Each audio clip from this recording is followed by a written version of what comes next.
Good morning, everyone. Thank you for joining. I'm going to very briefly introduce the event. My name is Marcus Manafo. I'm Associate Pro-Vice Chancellor for Research Culture here at the University of Bristol. Thank you for turning up today. Thank you for to our panellists for joining us. You'll hear from them in a moment.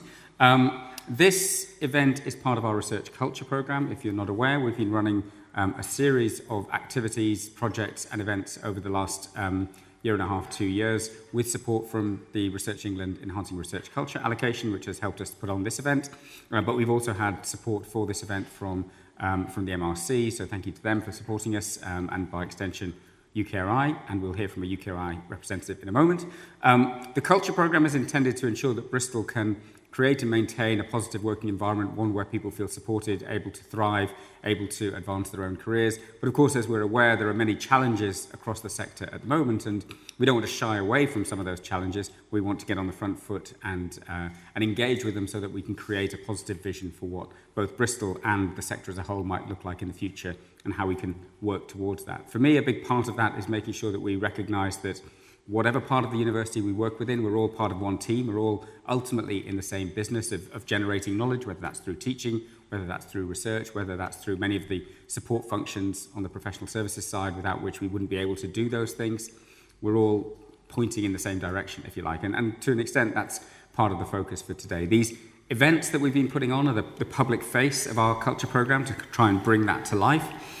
This event is being recorded, so when we come to the panel debate, if you have questions, we'll ask you to use a mic, and the questions will be part of that recording. But you won't. You yourself won't be video recorded when you're asking the question if you're shy about that kind of thing. Just the question itself.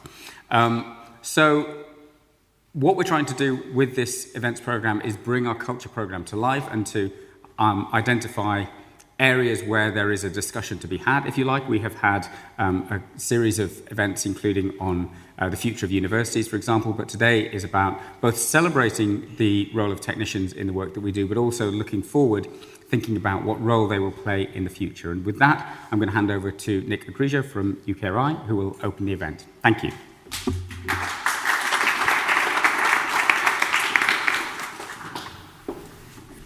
So I'm not mic'd up, but this seems to be working. Excellent. All right, so thank you very much for inviting me and for giving me a chance to speak to you all. And thank you very much for hosting such a great event. It's always a great time to celebrate technicians, and let's remember that's what we're here for. So I am a Senior Talent Program Manager at UKRI. I work in one of our core teams. I work in the core talent team. And I look after the technician commitment, so what we're doing for technicians as a whole. And what I want to talk to you about is our recently published People and Teams plan, and a little bit of background on that and where it came from. Actually, a little bit of background on us first and our gift budget. So we're the largest public research funder. We bring together the previous disciplinary research councils. So if you're previously funded by one of our research council, you should be able to find it here. We also bring in Research England and Innovate UK. And we're pumping about over £7 billion a year into the research system. We're a large chunk of the funding that goes out. We're the main kind of route that government spends research investment through. And to us, technicians are an absolutely vital part of the community. So they underpin and support a lot of the research we do. It wouldn't be possible without technicians doing the work. They design and maintain and build our infrastructure. And not to forget, they also design and carry out a lot of our research and our experiments and our research projects. So there's also a huge intellectual contribution that they make here. And I think one of the best kind of places this is exemplified is our own facility here at the Holwell campus. So this is the ISIS neutron and muon source. It is a huge, not quite particle accelerator, but it's generating neutrons and looking at really probing the structure of things across disciplines. It's a really valuable resource to, well, not just the UK, but to European science and industry. And a lot of the staff we have there are doing all three of the above. And I think it's really important to recognise the kind of expertise, the technical expertise they bring to all of those tasks. Now, not all of them will recognise being a technician, And actually that's what this is about. And also, I'd recommend never asking this question. But for us, there is a huge diversity in technical roles, and we have to cover technicians from the arts and humanities, through medical research, to the kind of high-energy physics we see here. So there's a huge diversity of technical roles, and there are still very much negative connotations associated with that, and with people wanting to identify with technician. And one of the key things that we actually want to do with our plan is to encourage more people to identify with the term and to make this a term of prestige. But in the meantime, we're trying to take a very kind of inclusive approach to who a technician is. And even if our staff at ISIS, even if all of you might not recognize yourselves in the term technician, we are hoping that you recognize yourselves in being a person or a team. And this is what our plan is about. So really, we want to encourage more people to be proud of identifying with that term. But we also want to make sure that everyone is kind of given parity of esteem in the system. And that's why we have this plan. And this covers basically 4 areas. So us as an employer, looking at sites like ISIS, but we have around 4,500 research-facing staff across the UK, a huge number of which will fall into the kind of technician category. So making sure that we're actually kind of practicing what we preach and looking after our own technicians.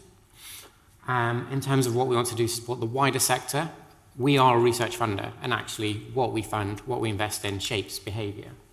And so actually what we reward in our funding applications, in our block grants, is affecting what universities reward now, and we want to change that to make sure that technicians are recognised among the huge range of staff that also contribute, but also that it's not just the academics who are making the decisions, but that we bring technicians into this process to review our proposals, to assess, to sit on our panels, and to actually be in the room when these kind of decisions on who and what gets funded are made.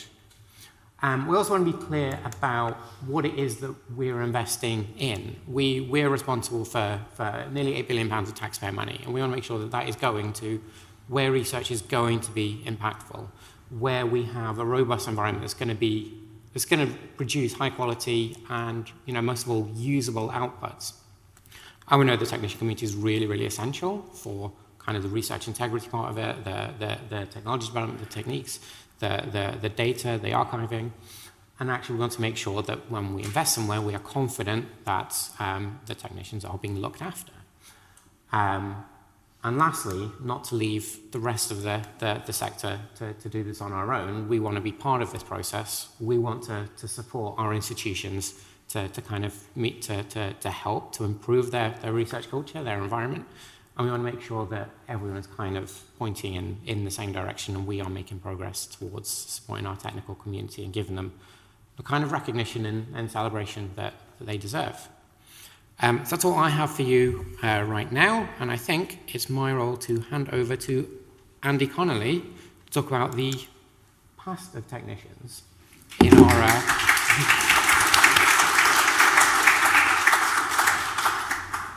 Thank you, Nick. Is that working? Can you hear me? Right. So welcome to my part of this talk, which is about the history of technicians. Seems like a slightly unseasonal Christmas Carol themed event, this, the past, the future, and the present. But I'm going to talk about the history, and Nick said something really interesting in that talk. He said about the term technician, the label technician, not being seen as a privileged, not being, what was the term you used, Nick? I apologise. Don't know, yeah, privilege, not a privileged kind of title. And some of what I'm going to look at today, when I look at the history, kind of shows where that's come from. And we'll get to that. But just before I start, just hands up, any technicians in the room? Or former technicians? And keep your hand up if you've been doing it for more than 5 years? More than 10 years? Okay, more than 20 years? More than 30 years? Oh, wow, okay, more than 40 years? Okay, wow, okay, excellent. So, for those who've been doing being a technician for, should we say, a longer period of time, might recognise some of what I'm going to talk about today in terms of the history, because there is some overlap. I'll come up quite close to the present day. And hopefully, for those who've been doing it a bit less time, they'll see what I'll say today will put their technician role into some context within the history of being a technician. Because I started researching the history of technicians as a technician myself. I was a technician for 6 years from, I never remember the dates, 2013 to 2019. And I started researching this when I was a technician. I think partly to give me kind of context and understanding for the role of technician.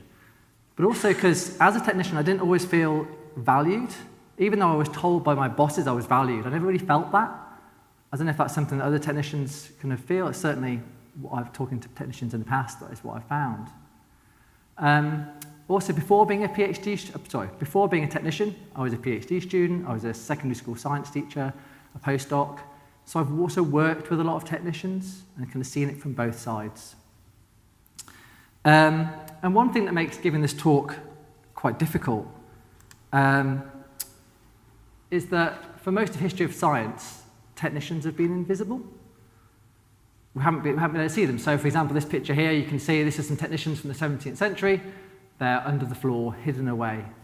They're vital to science. Without them, you can't do science. But they were hidden away because they were servants. And what I'm going to focus on today is, and I'm sorry for the technicians who aren't science technicians and who aren't laboratory science technicians, because that's what I'm going to look at today mostly, just because I've only got 20 minutes, so I can't do all technicians across all fields. So I'm going to look at science technicians in the laboratories, and I'm going to start in the 17th century, which is where these guys came from. I'm going to start there because obviously some people call that the area of the scientific revolution. It's when the Royal Society was formed, and it's when kind of the early chemical laboratories, early science laboratories first kind of formed. Now, obviously, they weren't called technicians at that time. They were laborants or assistants or servants. And the problem with being a servant, particularly at that time, is that they were pledged themselves to a master, and they worked for that master. And in doing that, they gave up some of their ability to have an autonomous role and to be credited for their work. As the historian Stephen Shapin said, I can find that quote.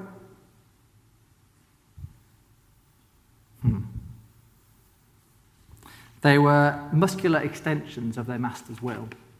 They weren't individuals, yeah, I know. Muscular extensions of their master's will. It doesn't exactly sound like they had much autonomy, does it? But that was kind of what it was like to be a technician at that time. And because of that, we have almost no names from technicians at that time. Even though they were doing the work of science, they were just kind of glossed over. Things started to change in the 19th century. And I apologize for leaping quite so far forward. But this is when we actually start to see some change. Technicians, there was a big increase in the number of large scientific institutions, like the Royal Institution. And they started to create a pathway for technicians where they were more like employees. There was job descriptions, they were employed to do specific tasks. And there was also kind of promotion opportunities as well. Not kind of like now, but those things were starting to happen. And to illustrate that, I really like to talk about one man, Michael Faraday, who we probably know as the great experimental philosopher, great scientist of the Victorian age. But he started his career, he came from a poor background, and he started his scientific career as a technician, working at the Royal Institution. And this was part of his job description, which I think could almost be part of someone's job description now, a teaching technician's job description. To attend and assist the lecturers and professors in preparing for and during lectures, where any instrument or apparatus may be required, to attend to their careful removal from the model room and laboratory to the lecture room, and to clean and replace them after being used, reporting to the manager such accidents as shall require repair, a constant diary being kept by him for that purpose. Sound familiar to anyone? Yeah, a few nods. And that's what he did, and that's the job he took on.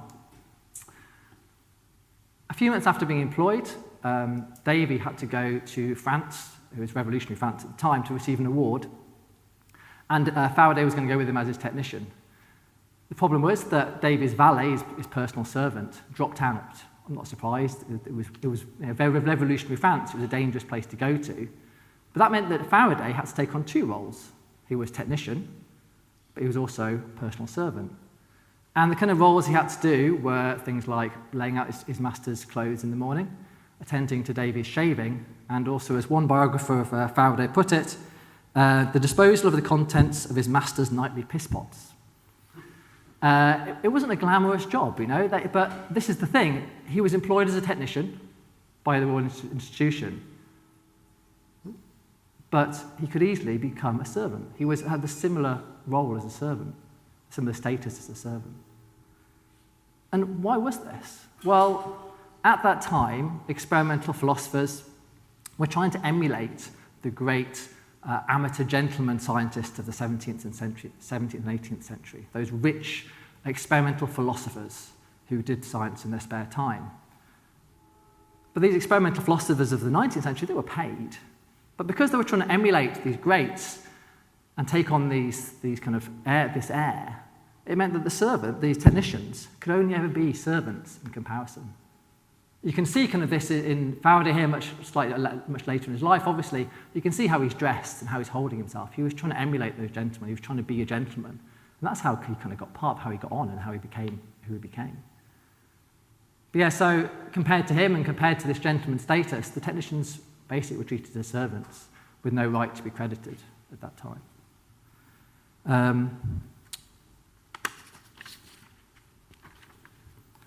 So I think I've seen some of the thinking behind this more recently during my PhD in 2004 to 2008. When I was kind of producing some papers with senior academic colleagues, I was like, well, shall we include the technicians as authors or in the acknowledgements? And the answer that came back was, well, they're paid to do the work. And that was really interesting, so we don't put them in the acknowledgements or in the thing. And naive as I was at the time, I was like, oh, okay, that makes sense. But looking back on it now, it's like, it's a real callback to that 17th, 18th, 19th century idea of the scientist as the amateur who kind of is away from things, and the technician is the paid employee, the servant. And obviously the senior colleagues were neglecting the fact that they were paid by the university as well, and that they got their name on it, but the technicians didn't. I just thought it was really interesting how that kind of came through hundreds of years, and it was still there as an idea. So, coming back to the 19th century, and then into the 20th century, things really started to change for science technicians and science and society in general. Particularly here we have someone called Den Busby, a technician you probably haven't heard of, who was working at the National Institute for Medical Research in 1934. Now, he was employed at age 15, straight out of school as a lab boy, as many technicians were at that time. They'd come in as at 15 and be trained on the job, and he started as a kind of a pot washer,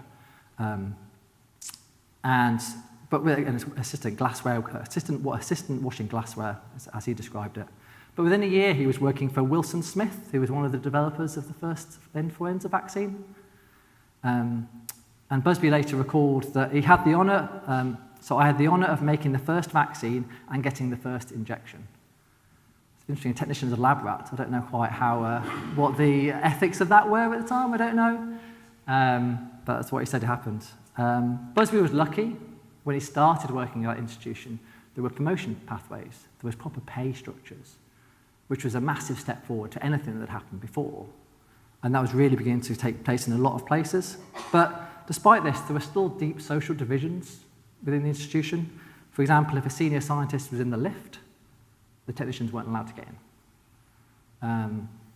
Now, after the Second World War, when Busby returned from service, things had changed beyond recognition. There was a much greater informality, and technicians were much more treated as colleagues as opposed to kind of almost like servants, like the lab boys.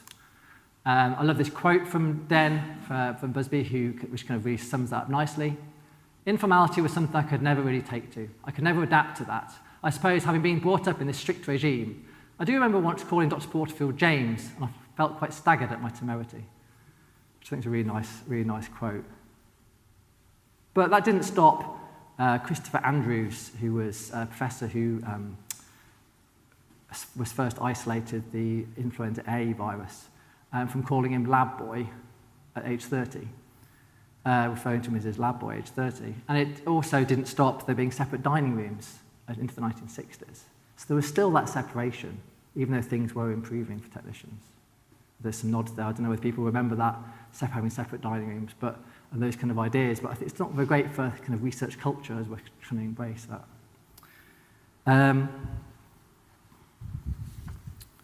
So Busby went on to become a lead. Go back to that. Busby went on to become a lead technician at the institute, and actually he produced a book and some research papers on technical aspects, so virological techniques, I think the book was called. And he also received a byline, which I've never seen before. I don't know if anyone's ever seen something like this before. So antibodies to influenza viruses in the sera of Nigerians by A. Isaacs with the technical assistance of Busby and Law. Have anyone seen anything like that before? It's really interesting. It's the only time I can find that he is credited in a research paper. This is how it was done. But he did get to publish. He did get much more recognition than was previously seen for technicians. So it showed it was possible, even if he was being called a lab boy age 30. So kind of, swings and roundabouts. Moving forward in the 20th century, there was a huge increase in the number of technicians, particularly technical skilled technicians required. And so people like Frida Collier were getting jobs. Now, Frida got a sitting guild in photography before the Second World War, and she started to work on some of the early electron microscopes, taking photos, or developing those photos. And then she went to work at the King's College London lab with Rosalind Franklin and the other people who worked in that lab. And there she was developing the X-ray films. So you might have seen this picture, photograph 51. This is one of the key bits of evidence for the structure of DNA. And it was taken by Franklin or by Gosling at that time. And these pictures, how they were made, they basically shone X-rays through a crystal, and they had a piece of photographic film. And the fast scattering of those X-rays gave a pattern on that film, and that told them about the structure of the material. So in this case, it tells you that it's double helix DNA. Those photographic plates had to be developed, and that was Frida's job. And as she said, it was quite a stressful job because often the scientist was breathing down her neck, trying to see what the picture was going to look like, while she's very carefully trying to develop and get a good picture. So it's a very skilled job and a very tricky one. And she got very skillful at it. I don't know whether she developed this picture. I can't find out. I'm trying, but I haven't found out yet. She certainly wasn't acknowledged in the paper that was produced or any other papers I can find from that time. She does appear in the film. Anyone seen this? With a very young-looking, I've forgotten his name. Jeff Goldblum, thank you. Jeff Goldblum, very young Jeff Goldblum. It's a good film. She's in it, or a character is in it. And she's shown as a technician discussing developing these pictures with Franklin. She's also there as a bit of a confidant, tea and sympathy type character. But she is there doing her job. So in some ways, the fact that her discovery of what she worked on was so dramatic actually allowed her to have recognition, although it wasn't the scientist, it was the TV producers who gave her that.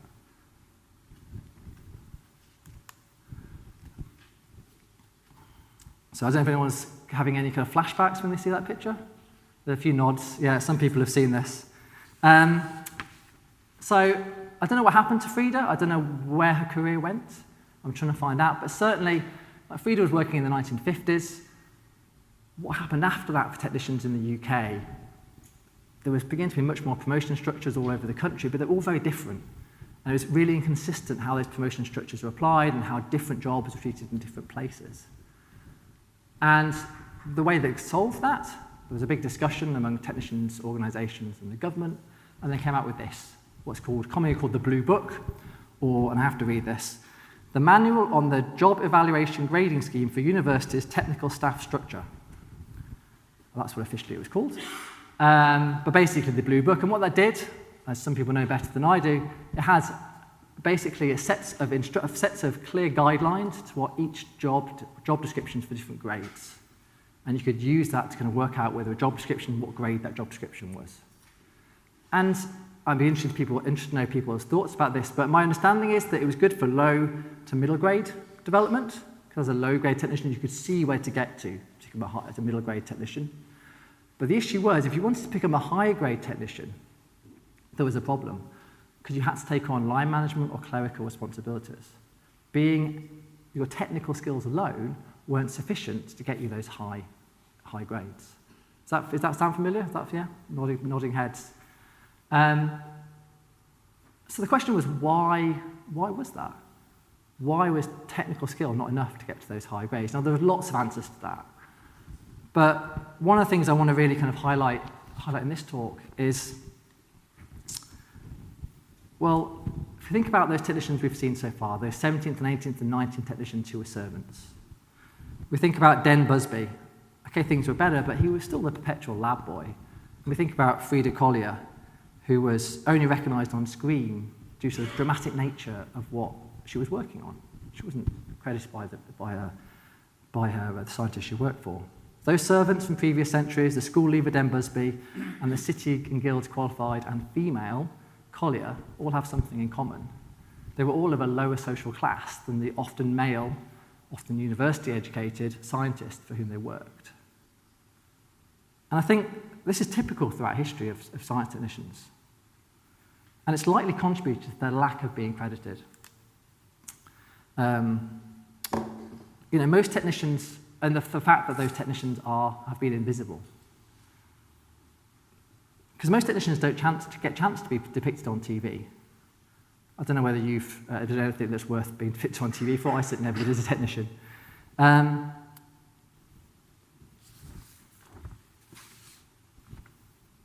So, from these poor backgrounds, that meant they never really got their work valued because of this issue of it being from a poor background, lower class, a lower social status.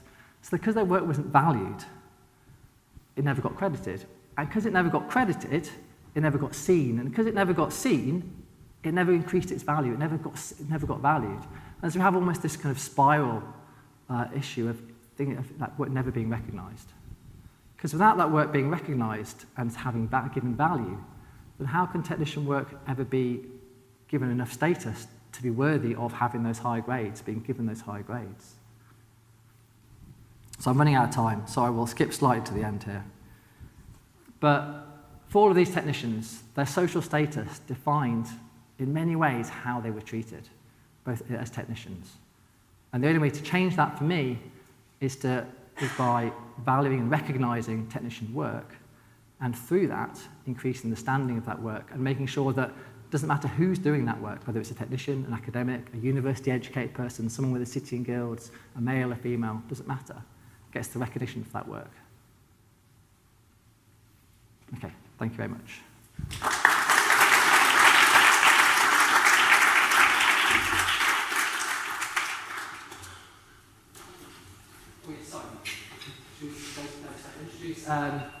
President Katrin, thank you.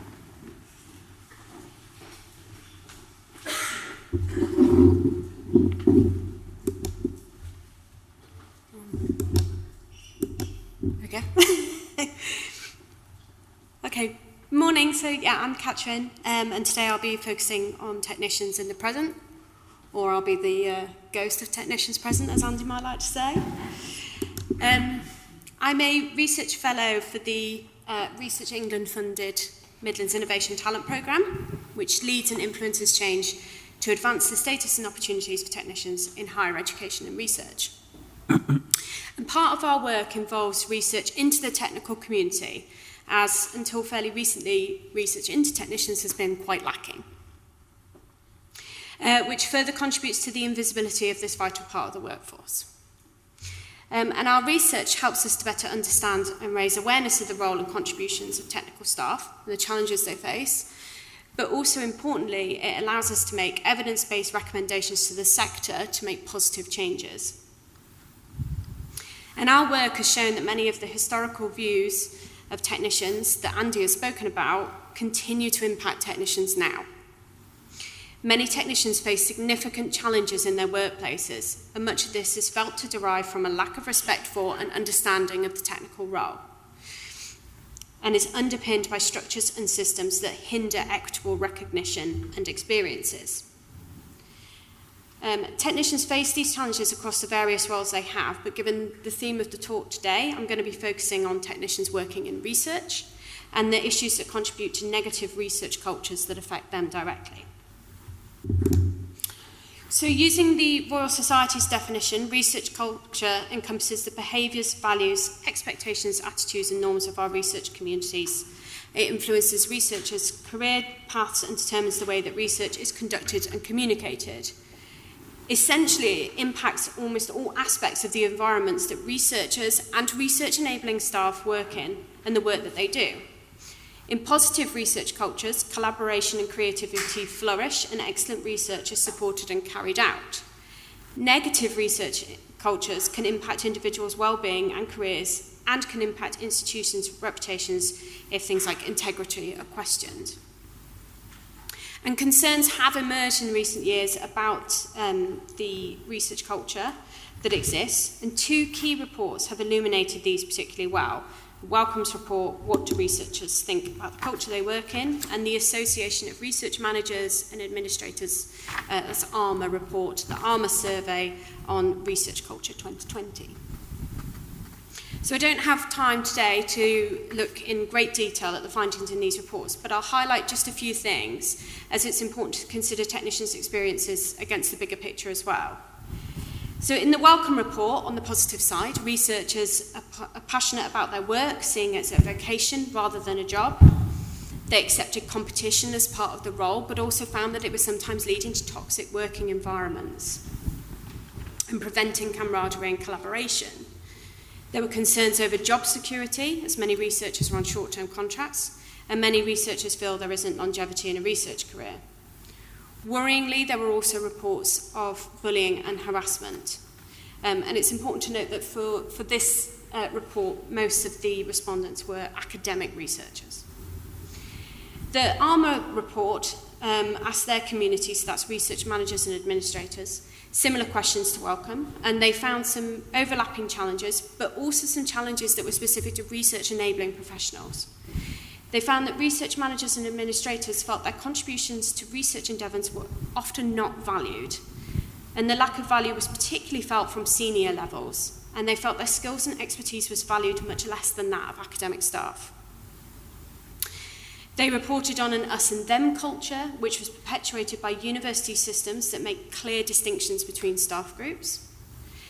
And they also found that in discussions about research culture, the focus was on what the research managers and administrators could do to improve culture for researchers rather than for themselves, even though they are part of that system. And again, there were incidents of bullying and harassment cited. And some of the respondents who had reported this or about research integrity weren't satisfied with the outcome, and some were put off by reporting this because they felt that no action would be taken, as some academics were seen as untouchable, and this could have a negative impact on them and their career. And well-being initiatives were also seen as lip service and didn't address the underlying causes such as workload, culture and management. And I think some of you may have found some of that quite familiar in the findings from that group. But whilst these two reports shone a great deal of light on the experience of many members of the research community, the voice of technicians was lacking. Technical staff are a vital part of the research community, offering technical skills, knowledge and expertise. And it's estimated that there are 30,000 technical staff working across UK higher education and research. And they make a broad contribution to research and often perform tasks which cannot be completed by others. And as well as research-specific tasks, technical staff are involved in health and safety, sustainability, maintenance, infrastructure, people management, and a lot more, which I know I don't need to tell most of you here today. But this is what led us to explore research culture from the perspective of technicians to ensure that their voices are included in the conversation. So to investigate the issue, we carried out a survey of UK technical staff. The findings from this helped inform the Talent Commission report, which I think Kelly will be telling us a bit more about. But also there were a series of questions in it that were specifically about research and research culture. We carried out a survey of non-technical staff and students to gain their perspectives on technicians and the work they do, and had a series of focus groups with technical staff to explore a range of issues. So I'm going to talk to you about some of these issues today, namely the technical community's experience with regards to team inclusion, value and recognition, opportunities in research, and career development and research integrity. So before we look at these, I'll just show you some of the more general perceptions that technicians have of research culture. So when they were asked to describe their current research cultures, more chose positive words than negative, but the gap between these is really small. 48% chose positive words, 40% chose negative words. And these negative words highlight some of the issues that technical staff face in research environments. And the key themes that were highlighted were demanding, pressured, stressful. You can see undervalued right there at the top. And respondents to both the Welcome and the ARMA surveys, they were asked a similar question, and there were lots of common responses between all three. So collaborative was across all three, but also competitive, and things like that. And this shows that there are shared experiences across the research community.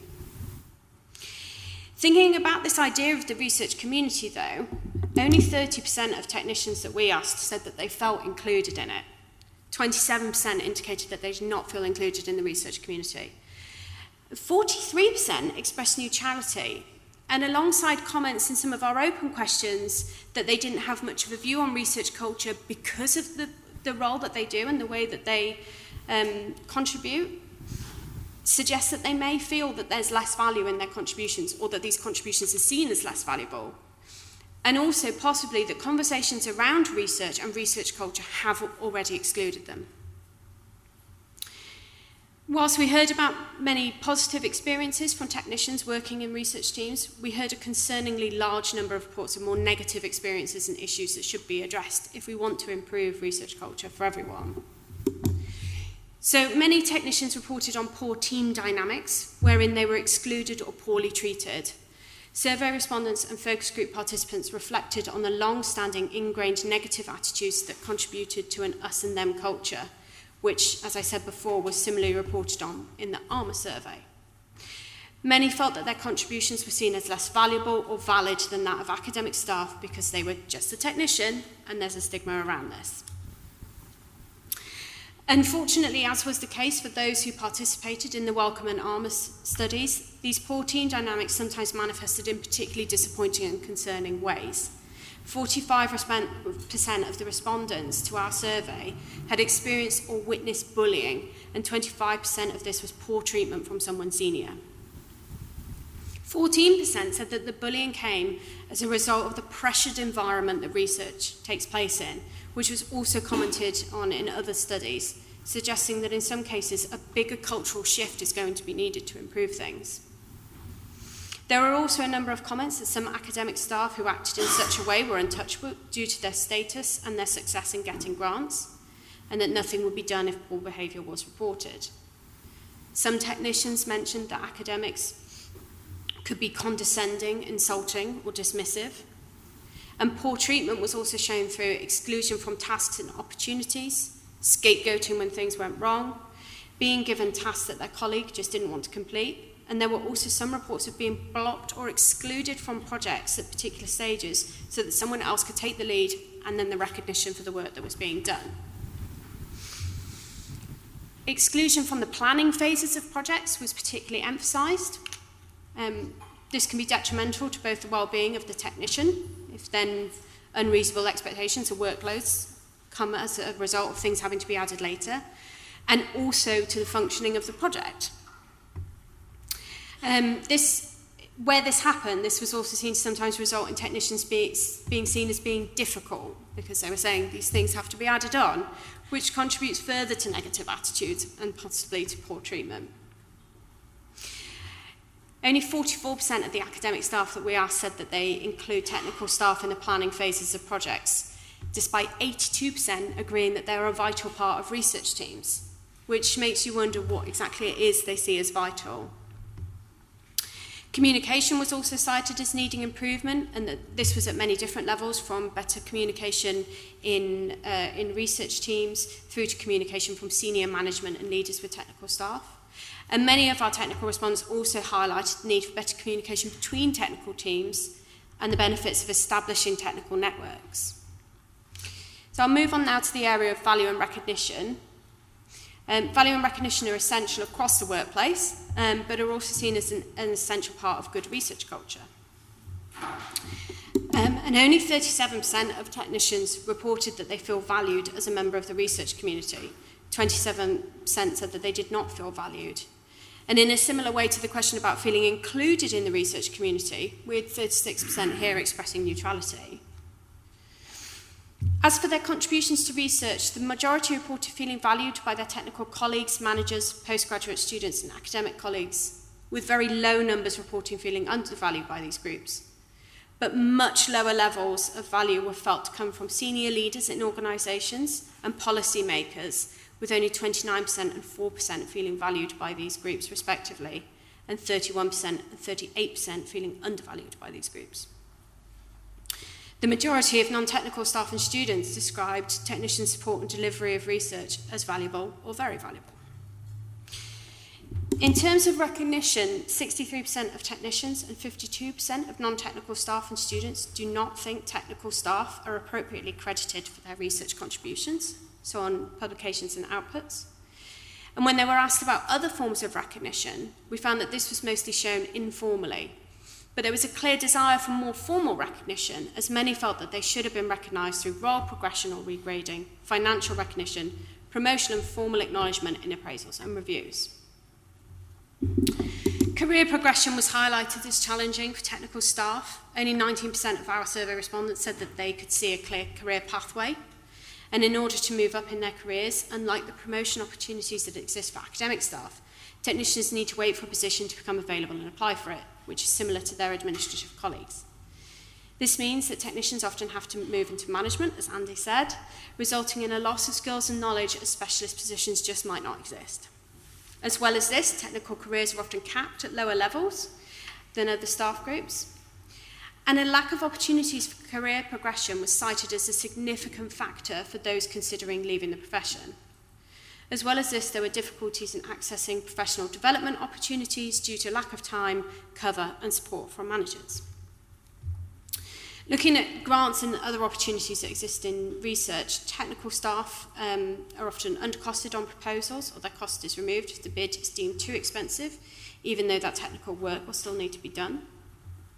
In terms of their own opportunities with bids, half of the technical staff surveyed had never applied for or been included in a research grant. And 61% of academic staff said that technical staff should be able to apply for grants, but in their own applications, only 33% said that they usually include them. Technical staff also reported that they felt their knowledge, skills and expertise are not always well used in research and in other opportunities such as the supervision of students. Looking at research integrity and quality, for technicians, one of the key concerns was the unrealistic expectations that were placed on them, often as a result of the timescales for technical work being underestimated. So a better understanding is needed from colleagues, but also from funders. And some of the issues that arise from this could be mitigated through better inclusion of technical staff in the planning phases of projects. As I said earlier, a vital part of the technician's role is in implementing and ensuring health and safety standards across teaching, research and infrastructure. And here, 27% of the technicians surveyed reported that health and safety was deprioritised in favour of other tasks. However, it was clear that even when health and safety was seen as being less of a priority within teams, technical staff were committed to ensuring that the procedures were followed, often taking extra time to do this.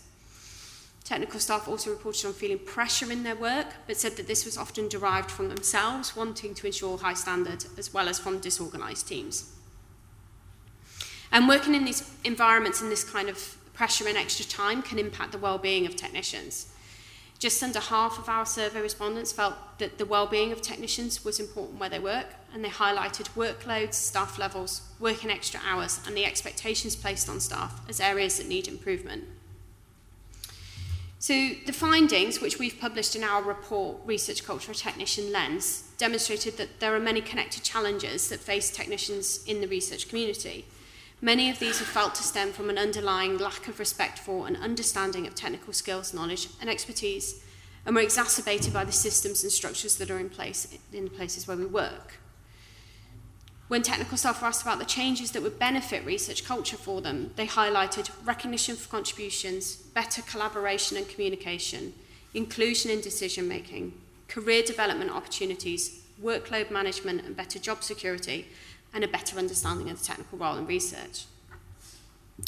So our findings not only shed light on the challenges, but they present an opportunity to make a positive shift in research culture to benefit the wider research ecosystem. In comparison to work carried out by other organisations, the views on ideal research culture are similar across the community, suggesting that there is something of a shared vision for what an ideal research culture looks like. Wellcome found that their respondents wanted cultures to be supportive, collaborative and creative. ARMA found a desire for diverse, inclusive and proactive cultures. And technicians said that their ideal research cultures would be inclusive and diverse, collaborative, supportive and friendly. So to achieve these ideals, significant change is needed in the research community, and this change needs to be inclusive of everybody in the community, to include their perspectives and encourage their participation, as cultural change happens through the actions of people, not simply through policy. To help with this, we conclude our report, which you can find at that QR code, with 6 recommendations based on the findings, and they focus on inclusion, recognition and support for technicians' roles and development. And I will hand over to Kelly to talk more about that.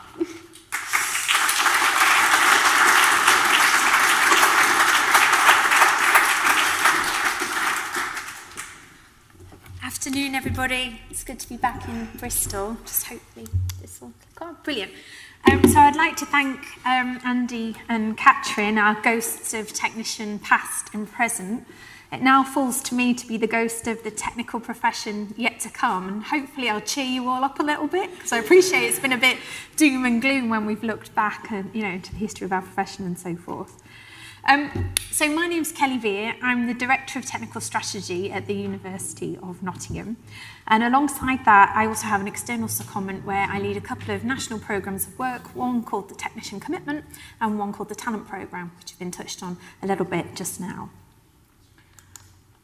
As a technician myself of 24 years, not quite the 40 that we had over in that side of the room, not yet, I've been working with colleagues and sector organisations to try and bring around a change in culture when we consider technical skills, roles and careers.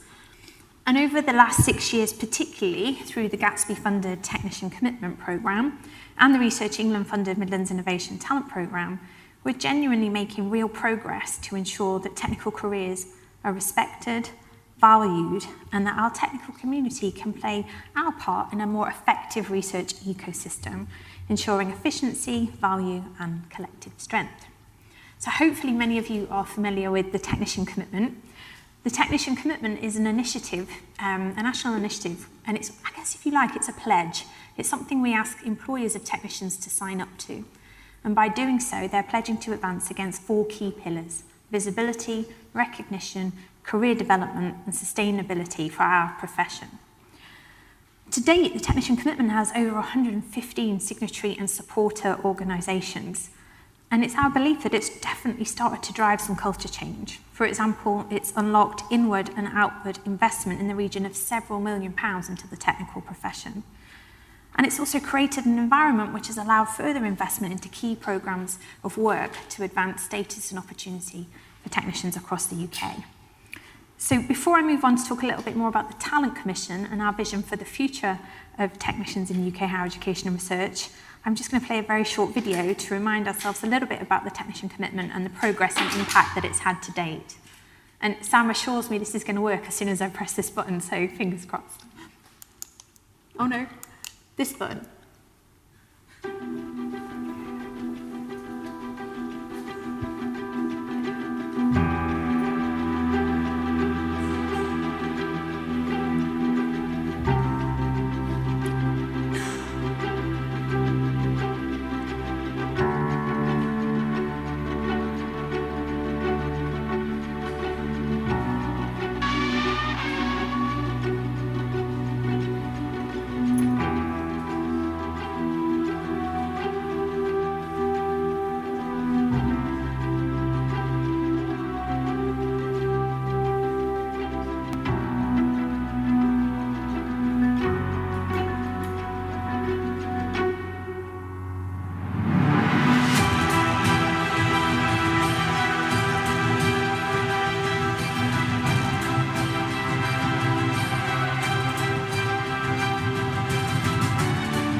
Do you like our dramatic ending?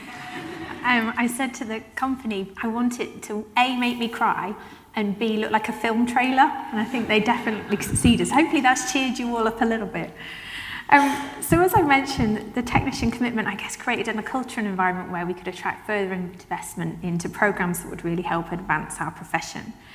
And one of those is talent, which Catherine spoke about just now. So talent is a £5 million investment, a transformation programme, if you like, awarded to the Midlands Innovation Universities to advance status and recognition for the technical community. And as part of the talent programme, we led something called the Talent Commission. And this was a major national piece of work which really tried to, I guess, ensure that we had more strategic understanding of the technical workforce across UK higher education and research. Talent was funded in 2020, and we published the Talent Commission report in 2022. And this is our board of commissioners. So we pulled together expertise from across the sector. So as you can see there, we had vice chancellors, we had technicians themselves, we had funding bodies, professional bodies and so forth, who all worked together over the course of nearly 2 years to generate a wealth of knowledge. And I'm really pleased that one of our commissioners is going to be sitting on our panel today, Jatine, which is fantastic. We launched the report in February 22 virtually, and then at a physical event once COVID restrictions were lifted at the House of Lords in May 2022. It was really important, I think, certainly to me and the rest of the team, that we really took this to the heart of government, and that, you know, in Westminster we were able to talk about the importance of the technical profession to UK research, innovation and education. The report makes 16 overarching recommendations, but ultimately it presents a vision for the future. And that's around government ambitions about being a global superpower, both in science, engineering, and of course the creative industries. But also it's so important that, you know, that as a profession we're respected, we're valued, we're invested in, and that technical careers are ultimately aspired to, and so that formed part of our future vision too.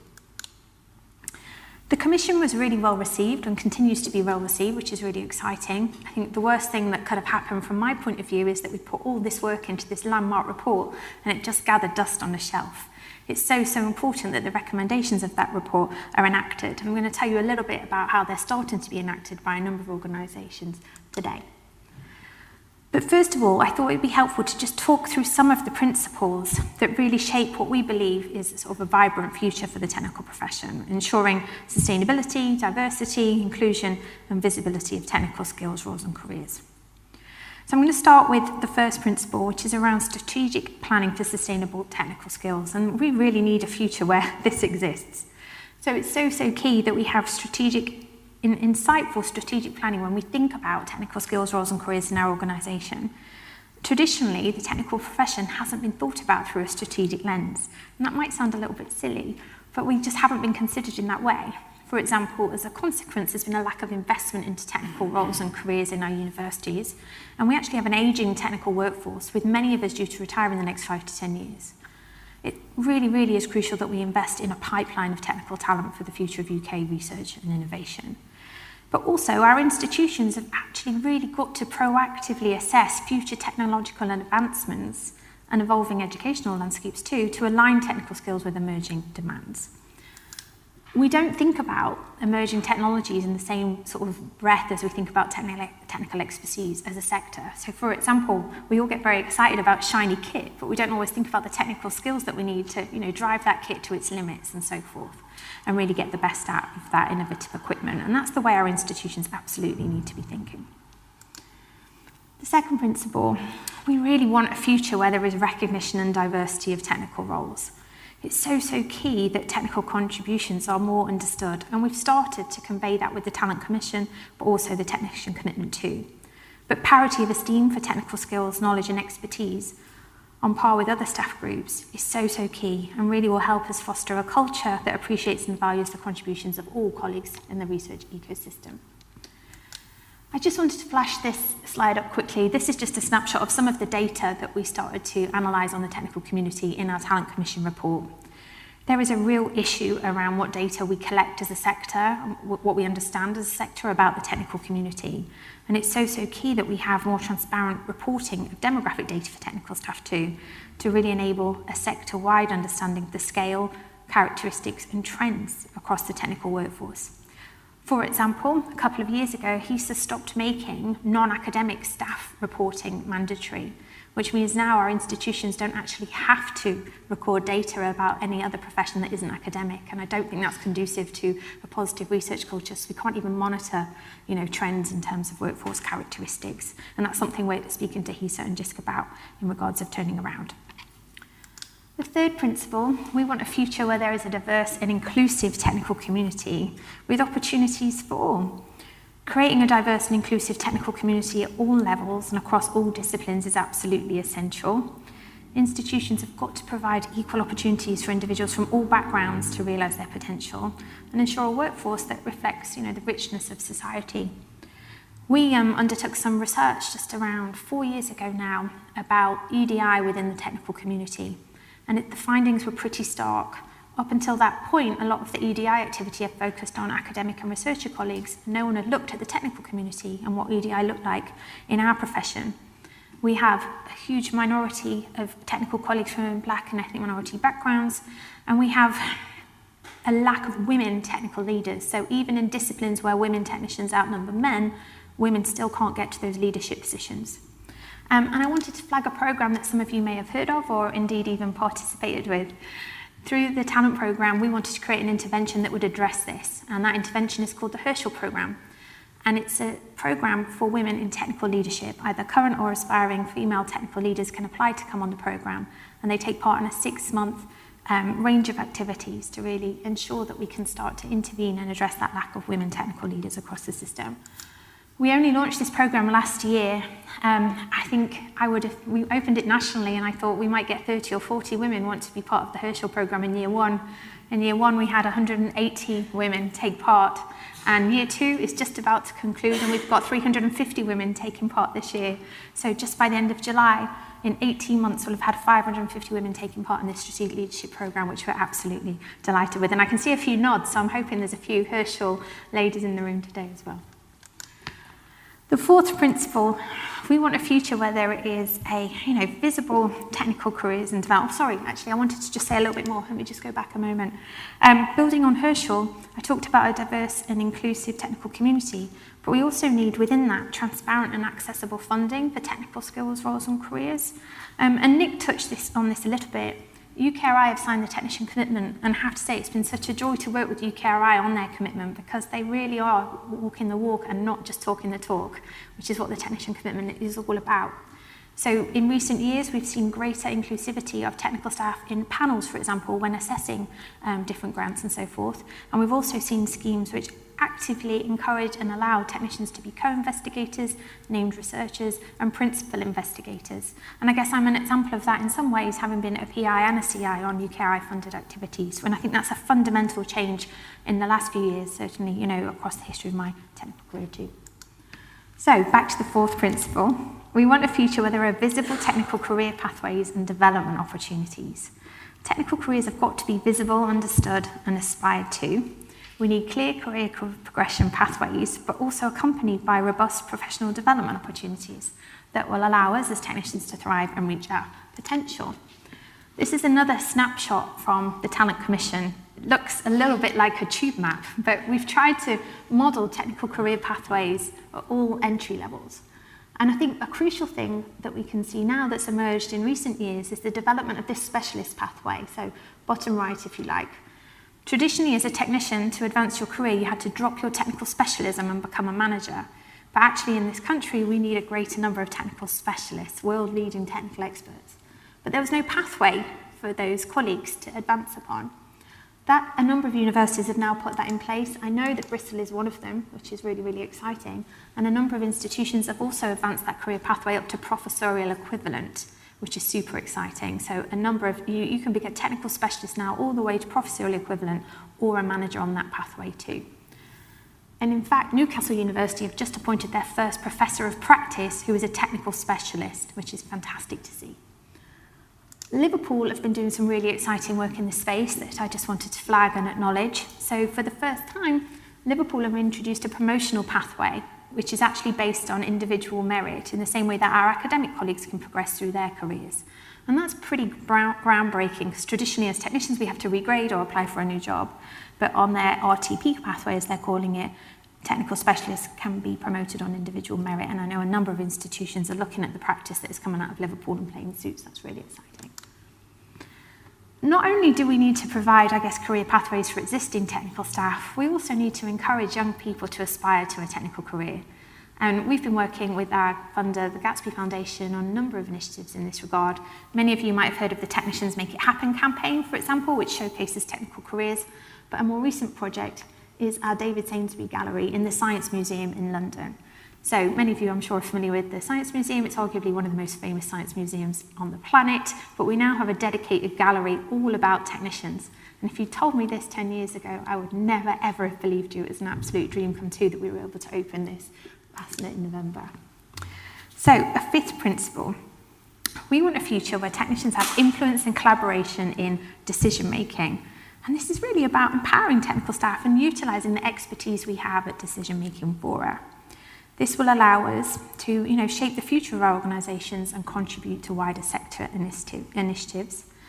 And we also want a future where technicians can be part of strong collaborations and partnerships. And I think some of the work that we've seen through university consortia working together to give technical staff more opportunities, so for example through GW4 here at Bristol, for example, and Cardiff, and through the Midlands Innovation, is really, really exciting.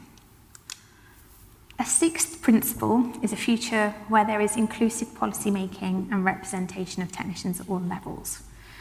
So it's really, really essential that there's inclusion and awareness of technical roles, skills and careers in policy making.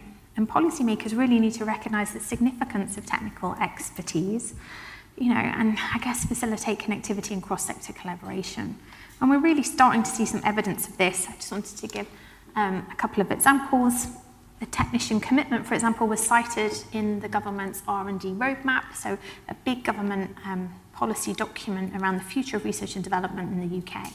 This was published in 2020. And that might not sound like a big deal, but this is the first big government R&D document that actually even has the word technician in. That's a huge step forward.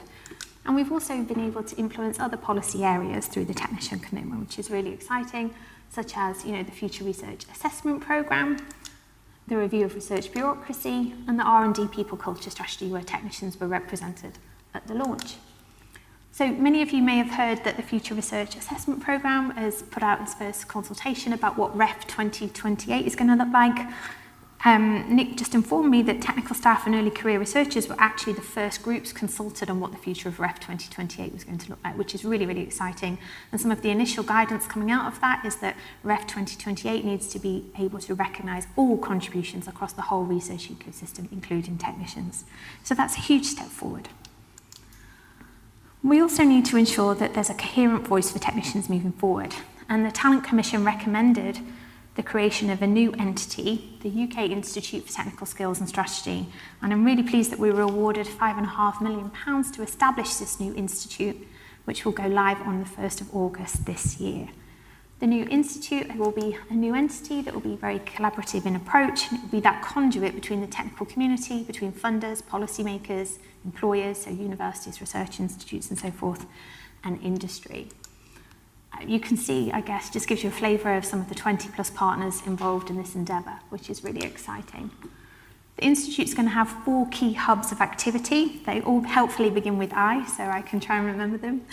The first one is called Insight, and this is a dedicated hub that's really going to drive more research and strategic understanding into the technical workforce in UK higher education and research. The second is called Influence. This is continuing the policy and advocacy work of the technician commitment and ensuring that technicians are represented in those policy-making conversations and decisions. The third is Innovation. Innovation is all about new innovative practice and interventions so that we can really, I guess, influence change across the sector. And I guess the Herschel's a nice example of that. We found something in our research, we designed an intervention and are hoping to make a change through that.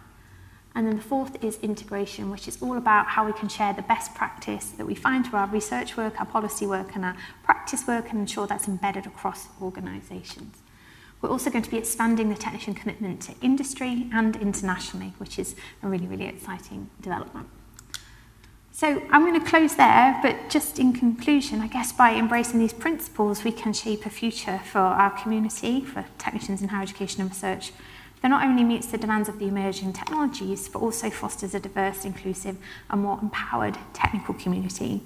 And by working together, we can absolutely ensure an environment where technical skills are respected, aspired to, where technical expertise thrives, but also we can do our part in ensuring this country is a global superpower in science, engineering, and the creative industries. So thank you very much. I'll pause there and hand back to Marcus.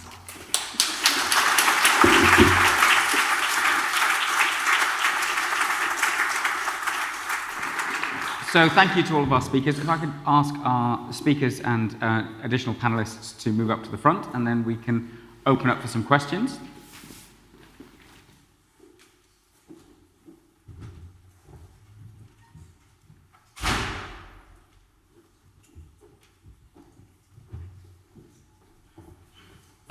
Now, I'm sure there are going to be plenty of questions from the audience, and there is a roving mic if you do have questions. If you have a question, then please put your hand up. But I first want to say that we are joined on the panel by Ian Brewis from Cardiff University and Jatin Ahmed from Aston University. And I'm going to start by asking for their reflections on what they've heard from the perspective of the technician community that they represent. So, any thoughts? Sure, okay, just checking, yep. I think it's been a positive change. You can see from what it was before, when you see what Andy was explaining about technicians in the past, to how things are moving forward with technicians now. I think we've got a positive change, positive direction. Obviously, there's a lot of work still going on. There's still a lot more work to do, but it's nice to see the direction we're going in. It's nice to see technicians being recognised and valued, and positive, I can say. And I mean, I'd certainly concur with that, and I'd also emphasise that what I'm seeing increasingly is that technicians are really getting an increased voice, and it's genuinely happening. And whilst we can all think of sort of perhaps slight backward steps that we see in our institutions, that there are more forward steps than backward steps, and that the voice is definitely being listened to. And I would encourage all of you as technicians to really speak up and feel comfortable going to talk to your senior managers. They will really like to hear your voice. And I think that's a theme that I picked up on, that there is now much more happening around making sure that different communities that are involved in research, not just technicians, have a voice, and that we're moving away from that sort of very hierarchical model that Andy described, that sort of historical model of how we do work within universities. And I think that's a very positive change. Do we have any questions in the audience? I have plenty of questions that I could ask our panel, but I would much rather the questions come from yourselves. If you could just wait a moment for the mic, and then please ask your question. And if you have a specific panel member in mind that you'd like to ask the question of, then please do identify them and put them on the spot. Equally, if you just want to throw it out there, then please do. Hello, I'm an electron microscopy specialist in the Wolfson Bioimaging Facility. I've spoken to Kelly before, I've spoken to Fred before, I've spoken to quite a few people raising the flag for the specialist technical, well, research technical professional that the UKRI now introduced, which is a term that I really engage with.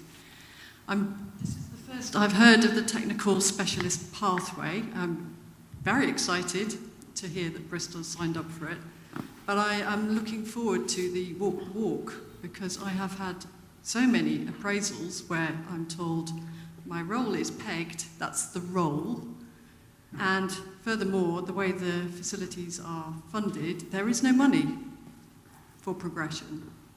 So I'm very interested to hear how this is going to play out locally at Bristol. So I guess it's a question for you, sir. Well, this is something I'm very conscious of, and I've been speaking to technical colleagues who've been in a similar position, and I think it speaks to Kelly's point that it's one thing having the policies, the fine words, the documents on a website. The hard bit is living that and bringing it to life, if you like. So it's an ongoing conversation, and I think the fact that universities like Liverpool, for example, are showing us the way to some extent is helping raise that awareness at a senior level. But the thing about culture is that a lot of it's very implicit, and that actually you can have these policies and fine words and so on, but it's the people on the ground who have to live them, in particular the people on promotion panels. And there are some baked-in challenges, like the distinction between roles and people, and we want to progress the people and advance the people, but the roles are the roles, if you like. And we talked about open-ended versus fixed-term contracts, and also a distinction that is relevant to this, core versus external funding, which is another challenge to all of this. So the short answer is the conversation is happening. There is the will there to make it happen. There are some obstacles to be overcome. But once we start to appoint people into those roles, promote people in the way that you're describing, and demonstrate that it's possible, I think that will then make it much easier for that to happen subsequently. I don't know if anyone else on the panel wants to speak to experiences at other universities. I can just say something around Liverpool, if that's okay. Liverpool have been really clear, and I think actually really brave in saying, do you know what, this is a pilot. We're not completely sure it's going to work yet, but we're going to give it a good go. And I think what's also really encouraging is that they've been incredibly open and transparent in, the structures and processes that they've designed. They're really keen to work across the sector. I tweeted about it when we launched it in February, and Professor Ian Pryor, who's leading that work there, I think got 85 emails about how can we copy what you're doing at Liverpool. So I think there's a genuine will to see how it works and how we can implement it in other institutions. I know, for example, Warwick are well on the way to implementing something very quickly. But I guess it's local contexts provide challenges. I have the same challenge at Nottingham, in trying to get something, off the ground quickly, but it's coming. We've got a question in the middle and then at the front. Hi, thank you. I'm Thomas Hathaway, I'm a technician in the medical school. I had a couple of questions. One was about schools and FE colleges. Obviously, a lot of the talks today were focused on research technicians at institutions. How much do you engage with technical staff in schools and research schools and FE colleges? And on the FE colleges vein, do you think we're doing enough to support those colleges to deliver sort of apprenticeships and courses that will feed more people into technical roles? Because obviously there's a labour shortage in the UK, and I don't know, are we competitive enough at getting people into these roles in FE colleges at the moment? Thanks. Do you want me to say that? Yeah. So 2 things. To take the schools point, absolutely, school technicians have got, I would say, in some regards, more serious issues in terms of recognition, career development, and so forth. There's a professional body called the Association for Science Education that we work with. They're a member of the Science Council. They've been doing quite a lot to really drive, I guess, increased recognition for those technicians who work in schools. They've got a campaign called Tech Ignition, which I thought was quite nice. I wish I'd thought of that first. But it's tricky. Like, for example, I've been asked a few times, can we have the technician commitment in schools? But that's much trickier to roll. It's not that I'm against it, but it's much trickier to roll out when you think of the number of schools and then the number of technicians within each school and the lack of funding and so forth. It's much harder to do that in a school context than it is a higher education context. But we're certainly sharing, our learnings and best practice through the commitment initiative with school technicians. And actually, do you know what was really nice?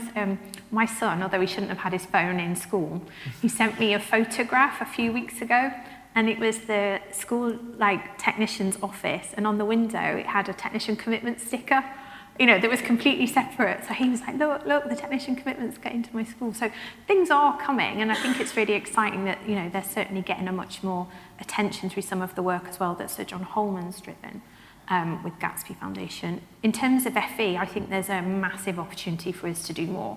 So, for example, the Institutes of Technology, we talk about it in the Commission report, we're just not joined up enough, higher education and further education in this space.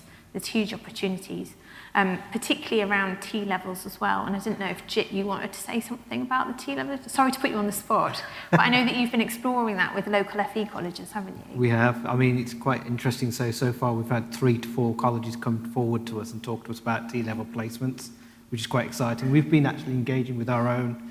We've got what's called a University Technological College, so UTC, so we've been engaged with them as well about having their FE technicians work with us as well.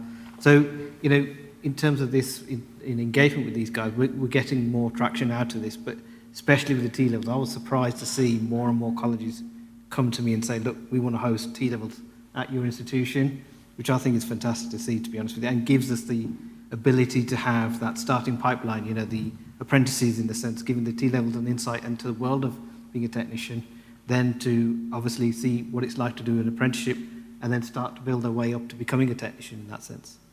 So, yeah. Do you know where we struggle as well a little bit, just to pick up on your point around apprenticeships?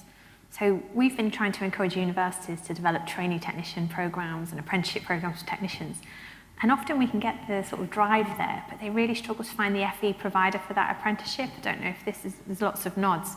This is definitely a piece of work we need to do there in terms of quality provision for those apprenticeship programs as well. And it's worth noting that the civic agenda for Bristol and for the sector more widely is increasingly important. And so these interactions between universities and the wider community that they're embedded within, I think is just going to become more and more important. If people have ideas for how we within Bristol can do more to engage in these ways. I don't know if there's anything happening in Cardiff that's relevant to this. I mean, it's something that all universities presumably could contribute to. To be perfectly honest, I think Cardiff's still got quite a lot to do in that sense, and that's something that we're looking forward to pushing on with. Yeah, and I think this is one of the ways in which institutions can learn from each other, where there are examples of that happening. Other universities can pick that up, as we heard in the context of Liverpool. I think there was a question at the front. Hi, is this on? Can you hear me? Yeah. I had a couple of questions. So the first around the kind of further integration, if you like, of technicians into the research culture and grant applications. Our experience is that many of the university systems don't actually allow for that because they're geared towards academic staff. So, for example, mailing lists are drawn from staff records, and it's only the academics that get the emails about grant calls. So it feels to me like there's kind of an almost institutional issue there where technical staff are being excluded just on the basis of their job title from university systems. So I wonder whether the panel had any similar experience of that, or whether they could offer any further comment on that. And the second question that I had is certainly in terms of tapping into early stage academic researchers. So I think there's a huge untapped pool there of PhD students and postdocs who can go on and be extremely good technicians. I'm a technical manager. Most of my team have got either master's degrees or PhDs. And I wonder whether there could be more to advertise to that sector, people who are coming up to the end of their PhDs or the end of their postdocs, that actually the technical career is a really, really good career move for them, and whether we can do more work around making that available to them and making them realise that it's not just the academic pathway, which the vast majority of them will never go down, but the technical career is one that's really accessible to them. Yeah, I think that last point is very interesting. Speaking to a lot of postdoctoral researchers at Bristol, those who have set out on what might become an academic pathway, many of those don't want to become PIs, for example, want to continue doing research, want to work in universities, but need an attractive option, an attractive career pathway that is, ideally on an open-ended contract that is core funded, that gives that stability with opportunities for promotion all the way through to quite a senior level if they want to, but with a different set of responsibilities around it. So I'd be very interested in the thoughts of the panel. On the first point, it's very interesting that gatekeeping remains, and it speaks to what we heard right at the beginning in Andy's talk about the historical role of technicians, and how there remains an echo of that social hierarchy almost. So I don't know if any of our panel members would like to come in with their experiences on any of that. I don't mind if I could speak first. I mean, to be honest with you, at Aston, one of the things we looked at was trying to include our technicians in research itself. One of the things we did identify when we looked at this was actually some of us were recognised, not all of us were recognised. We need to harmonise that. The second thing, when you talk about grants and stuff like that, one of the things we will look at is actually having the emails when it talks about grant applications open to everyone. So it's not just technicians, academics, everyone who can apply for it can apply for that. The third thing we've done is in terms of knowledge exchange, when it comes to patents and things like that, are more often not when academics come up with an inventive idea or an innovation, there's a patent that's been formed, we now have a question asked about the technical staff involvement and the percentage of that involvement in there, because again, that was an area we highlighted was an important area to look at. So these are the three things I probably would say that we've done. And the last thing I would say, to answer part two of your question, and I know Mark has already answered that, but I want to add to that a little bit. We've actually got a PhD student, well, no, he's not, he's a postdoc now, being a technician with us at the moment. And one of the things I'm going to hopefully do with him is get him to write a blog about being that technician and to show that that actually is an alternative pathway. Because a lot of times, should I say this, we're getting recorded, but our academic staff might say, don't go become an academic, go become a technician or something else. And it's nice to hear that, actually. So It's made some of our postdocs sort of sit there and think, actually, I'd rather be on the bench. And that's what they want to be, really. No offence to academics here. They'd rather be on the bench and do bench stuff rather than mark papers and whatnot. So, yeah. Katrin, I don't know if you've got any thoughts on that point about career pathways for early career researchers in the conversations you've had, what they are looking for that would make that an attractive option, I guess. Yeah, we spoke to lots and lots of people with PhDs and masters and found it was actually really quite common. And in the GIB map that Kelly showed, we show that that's, it is a good option for people. And I think a lot of it does come down to visibility. So having somebody write a blog post is a really good idea. But showing the careers and the different ways that people can enter, and also what those careers can look like, and the kind of things that you want to do, and the things that people like doing. Because this is another thing that we heard over and over again, is that technicians love their jobs. They love the diversity and the doing things, and offering their expertise, working with students, working with staff. And I think it's about highlighting those things to people that may not have seen it as the obvious career route. Thanks. And Andy, I don't know if you've got any thoughts on the sort of hierarchy and prestige. I guess we need technicians in senior positions, in positions of authority, to be, celebrating those career pathways that go all the way through, if you like. I think there's a couple of things. I think it'd be interesting to see as those people from those PhD qualifications who haven't come from the more vocational background, whether, given they've got a slightly higher kind of social status or similar to academics, whether that actually brings up the technician status as a job role. Because, obviously a lot of technicians or people with a similar role are kind of research assistants or those kind of roles, which aren't given the title technician. So it'd be interesting to know whether, as more PhD students take on the title technician, whether that title becomes a more accepted title. I don't know whether that's going to have it. It'd be interesting to see what happens with that. I think it's come a long way. There was an article in New Scientist in the 1980s, and it was called The Failed PhD. Yeah. And it was about people with PhDs who've become technicians. And actually, in more recent years, we've seen a real increase in people from research backgrounds coming into technical roles, actively seeking them out. So that's definitely shifted, because they can still enjoy the research, the teaching, and so forth, but potentially without the added pressures of being an academic, that some of our colleagues experience in that regard. So I think that's a really interesting shift. Just to touch on your point about grants, you're absolutely right. Our institutions have got a lot of catching up to do in terms of internal infrastructure and how that supports the new opportunities funders like UKRI are giving us. A lot of technicians get in touch with me and say, well, the computer says no, when actually externally they're being actively encouraged to apply for grants. And that's come a long way as well. I've got an interesting anecdote about being a technician applying for funding. A few years ago, I applied for some funding as part of a team to a research council, who shall remain nameless at this point.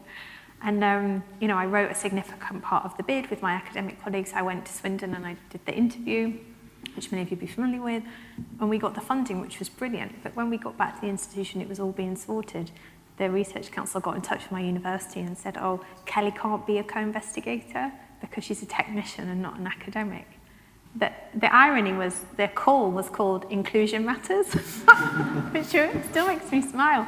But we've moved on so much from that anecdote now to funders actively encouraging us to apply. And indeed, EPSRC have recently announced a big call. You might be familiar with the strategic sort of RTP platform call, which is £6.5 million of investment and funding just, to support research technical professionals, which is huge leaps, a huge leap forward from me being told, oh, you can't, you're not allowed to be on because you're a technician. So I think, a lot's changing for sure, but we have got a lot to do internally because, technicians have been made aware of it, and I think senior leaders are, some of our research officers and, the infrastructure that we have in place to support bid writing and so forth. We need to make sure that that's communicated. Question. Oh, lots of questions suddenly. Gosh.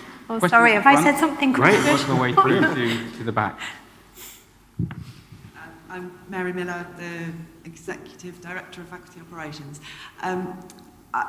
It wasn't a bad thing you said, it was a really good thing. It prompted lots of thought.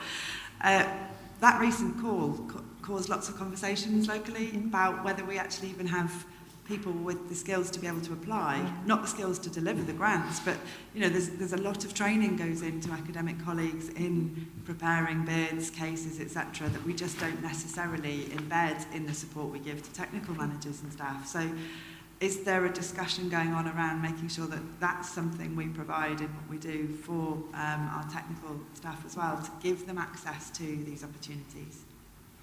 Yeah, I mean, I think there's a piece of work happening at Bristol around professional development for all of those involved in research. I think a lot of the training that academics get is on the job, and actually part of the solution is to just be more inclusive in how we approach the role of different people who contribute to the research process when it comes to writing a grant. A lot of the training we get is not standalone training, if you like. It's through experience. I don't want to dominate. So I think what's been really interesting as well is absolutely, so within the talent programme, we have a training and development sort of work stream, and we've been piloting some bespoke training for technical colleagues across the 8 research-intensive Midlands universities in, bid writing, how to prepare a business case and so forth. And I think there absolutely needs to be more of that, because our individual institutions don't target that sort of professional development opportunity to the technical community. But I think there are the skills in the system for sure. So I hope I'm not speaking out of turn, Nick might tell me off, but for example, VBSLC have an alert call, which is an equipment bid. Many of you might be familiar with it. You have a higher chance of success if your bid is written by a research technical professional, which is really, really exciting to see those sort of figures and things coming out. So it's there. There's a balance between, we've come a long way, but we still have much further to go. Some of the challenges that we face are implicit. I know that if, for example, a professional services colleague is a PI in a grant, it causes all kinds of problems just in terms of people not being familiar with that and not being quite sure what to do with it. And that's a culture thing rather than a process thing. There was a question in the middle, I think, and then we'll go to Sue and then Nick. Hello. Can you hear me? Yeah? Right. So the question is so there are a lot of people, I'm just giving an example. So I was at the Midland Talent Innovation event in Edinburgh a couple of months back, and so I met other people also who were in that similar position. So you're PhD, then postdoc, and then because you're an immigrant, you need a visa to stay here. A couple of people were like this. So they were like, okay, you take any job that's available. It doesn't matter what. So I had taken that thing, and there were a few more people there. So it was like, okay, I was a postdoc researcher, take a technical role. I like the job, not the problem with that. But what comes to that is there's a huge pay gap that when you start a technical role, and it's like almost a 10 grand thing. So it's been 5 years that I've been working, 2 years in this role, still not what I started 5 years ago in that thing. A similar case with other people. There should be some safety net for people like this, or there should be some more attractive options for people to actually think of this career as okay, I want to do this. And with this cost of living thing going on, a lot of things are against this thing. I mean, this is part of the challenge of making the careers attractive. And of course, there are many reasons why people want to work at universities, and pay is generally not top of the list. Whatever pathway you're on, I guess. I'd be interested in the experiences at other universities in terms of how we make roles attractive and how we address those issues of disparities, I guess. I think that's a challenge. I think to give an example, I think what we've been doing a lot of is explaining about the fact it's not just about the monetary side of things. You're getting the training, the development. It's a value-added package. Being a technician is what we're trying to say to people. So what we actually are trying to do is say to people that you're getting prepared for the next role that's available. It's the truth, in that sense. But in terms of the salary differences and stuff, I don't know. I'm not sure how I can answer that one as well. But I think the only thing I can say is we try to promote people about the training, the development, the recognition, the support that's there for them. And we do try to pay people fairly. It's not like any university doesn't. But it's unfortunate that in some cases like yourself, where you've had to take a pay cut from being a postdoc to come into this role, I really don't know how to answer that question. I mean, to give you an example, the guy who we've hired, he hasn't had a pay cut. He's actually moved on the same grade. But like I say, I don't know how to answer your question in terms of the situation you're facing and how that gap could be dealt with. Maybe. Ian, do you have any thoughts? And I would certainly say there's a lot of, even within one institution, of course, there's a lot of variability depending on the different roles. There are, certainly at least in Cardiff, there are pockets of real excellence in terms of addressing this, this issue. It's perhaps an easier thing to address if you've got a very specialist role, a very high skill specialist role where in that context, potentially someone might be employed on a higher grade, a PhD equivalent grade, and there's certainly scenarios where that clearly happens. Just as one example, bioinformatics, for example, that's an area where there's good experience with that, and I guess what we're coming to here is that just change comes about slowly. It's very challenging for certain individuals in certain scenarios, but we keep persevering, and and I think that my advice would be, and when I've advised people around this, it's to try to help people to find those pockets of excellence within an institution, and that's one way of sort of driving through change, that you're not necessarily doing something on your own, you're doing it with other colleagues as well, and the systems are not always perfectly set up, that people sort of, that the left hand doesn't always know what the right hand is doing. So I think that's where, as individuals, particularly if you have your own circumstances, you can really help to move things forward. And I think, we're always told when we're marking to use the full range of marks. I think we should also be using the full range of grades that are available to us. Yeah. And some of these disparities may be historical, to do with the things that Andy was talking about. And I think there's an aspect of historical why the pay difference. But the other thing about the transition from postdoc to technician, I think looking at it in history, is actually the kind of the recognition you get for that as well in publishing. Like as a postdoc, you'll get an authorship. As a technician, it doesn't happen very often. And then if you do, certainly my work as a technician, I never really kind of felt I was deserving of authorship because of my contribution. But some form of recognition would kind of actually, should have been there. Because actually a name and the acknowledgements, think about the acknowledgements for a paper, often it's like, oh, thanks to someone for reading the thing, and thanks maybe to some family members. It's very informal, apart from maybe the funders. So there needs to be almost that, if you're going to build a career around being a technician and accept that pay cut, you almost want some kind of like formal credit, like then Busby had in that paper, where there was like, for technical assistants, these people, a bit like, at the end of a movie, the ending credits, it tells you what each person did. I feel certainly for myself as a technician, that would have really helped me feel more valued, because of that formal credit. I don't know what the progression that is. I think on the salary point, I don't think what we've been brilliant in doing in this sector is benchmarking technical expertise with industry.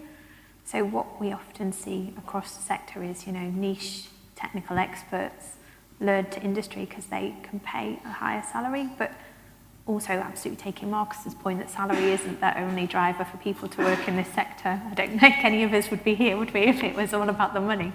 But I think that's something we need to look at, in terms of the specialist technical expertise that we have. Certainly with, if you look at the research software engineer community, for example, we can't match industry, but at least we've started to look and benchmark there, but we haven't done that in some of the other areas of technical expertise. So I think there's more to do. And people are often paid for the responsibility that they carry as much as the work that they do. And if we're going to start to see technicians as PIs on grants, for example, then actually some of those things that you could argue are part of the difference between different pathways start to disappear. So there's a future conversation to be had there. Now, I'm conscious of time. If people do need to leave, please do quietly make your way out. But we'll carry on the conversation for a bit because there are some interesting questions. I think we had Sue and Nick, and then there's a question over there. Then we might move to the informal networking, where there will be opportunities to buttonhole all of the panelists and ask them questions directly. But Sue, should we come to you first?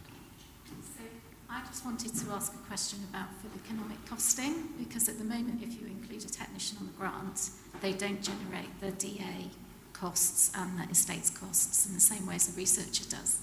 And are there any plans to change that? That might be a question for Nick towards the end. I won't put him on the spot right now. I'll give him time to digest that question. But it does speak to these intersecting issues of contract open-ended versus fixed term, funding core versus external, the overheads that roles bring, and the implicit value to the institution of those roles as a result of that. So it's quite a complicated picture when you put all of those things together. And I think one of the questions we need to ask ourselves, and I'll ask the panel if they have any thoughts on this in a moment, is to what extent do our traditional ways of doing things actually start to hold us back when when we want to think about alternative ways of envisioning how a university might work and how different people that are in that could contribute to it. I don't know if the panelists have any thoughts on any of those points. I was just going to give you a very short answer, Sue, which is yes, there are plans, but I'll let Nick talk about that. Let's go to another Nick over there, and then to the question to my left. Thanks so much. So I'm very fortunate in the majority of my team are the professional sports staff or technicians, and it works really well. We get a vast amount of advice and expertise coming back towards research. And I just wondered, one of the ways that we're thinking about research culture from an academic point of view is trying to give more reward to the review process and the advice process to rebalance this notion of hierarchy. And I just wondered, how can I get our guys into those advisory roles so that they're valued by their academic peers? Not necessarily doing the same thing, but doing something which adds value and is respected in parallel. Jatin. I can probably answer that question. So one of the things we did was we've got advisory boards for our technicians to be on. So I'll go through some of them. So one of the things is health and safety, right? So our technicians know quite well a lot of the health and safety side. So we've got 2 technical members of staff who are actually leading 2 of the advisory boards, a third who is a co-chair for that. And that was a recognition of the fact that these technicians bring that knowledge to the table. And what we did was to encourage them, was we actually asked for a call for technicians to go for it. Rather than make it to everyone, we went straight to the technical community. The other things we've done is like program development. When we're trying to change the programs and things like that, we've actually asked and sat down with the technical community and said, we need a representative to talk to us about the program itself, what works, what doesn't work. And then it goes all the way up to senior management as well. So what we try to do is ensure that the technical voice is heard all the way through that strand. Now, in terms of the advisory, it doesn't just stop there, it's also in other areas as well. But what I'm trying to say here is that to get the technician voice on board, you need to ask them and you need to engage them as well. They need to be engaged, in my opinion, to do that. So yeah, hopefully that answers your question. And I do think we need to, some of the themes that have emerged in the talk that we've heard around diversity, recognition, hierarchies, leadership, voice and representation, we're holding ourselves back if we don't make use of the talent we have, and if we're not including people with relevant experience and skills and knowledge in various parts of our structures at all levels, then we're missing out. And we shouldn't be constrained by these traditional hierarchies that probably aren't helping us anymore. There are a number of external opportunities as well, obviously. So the funders are looking for technical experts to sit on panels, for example. There's regular calls that come out in that regard.